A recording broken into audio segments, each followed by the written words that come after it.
I'm going to unsolve the mystery of interest rates, something I've wanted to break down for a while, a simple guide to how mortgage and interest rates actually work. Because a lot of people get confused, and it's for good reason because it's not as straightforward as it seems. So, first off, what even drives interest rates? Everything starts with the 10-year Treasury yield. That's the benchmark banks and lenders use when they set rates.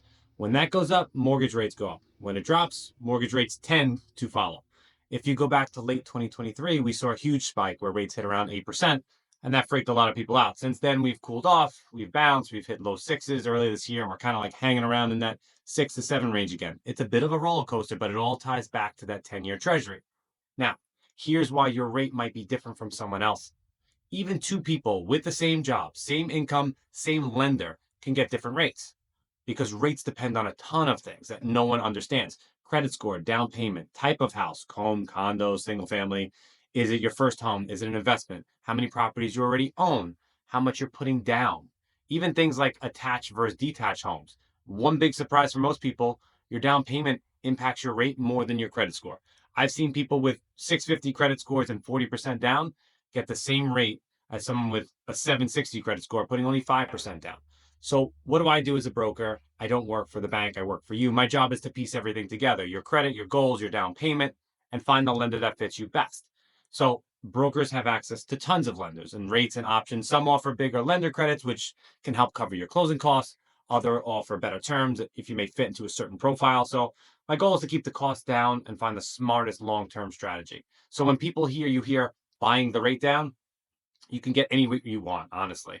But they don't tell you what you pay. You're either paying for that up front. Right now, it's not worth it because these rates aren't forever. More than likely, you're going to refinance within a year or two when rates drop. And the better move today is to keep your closing costs low, take the free lender credit, and plan to refinance later when the numbers make more sense to lock in long term. So, last thing is trust. I only work with people I kind of want to work with. My clients mostly come from referrals, cops, first responders, friends of friends, because I tell you how it is. I share information. I want you to understand this stuff. So use this as a guide to understand what's going on. I have tons of videos about the 10-year Treasury, where it's going, what it looks like.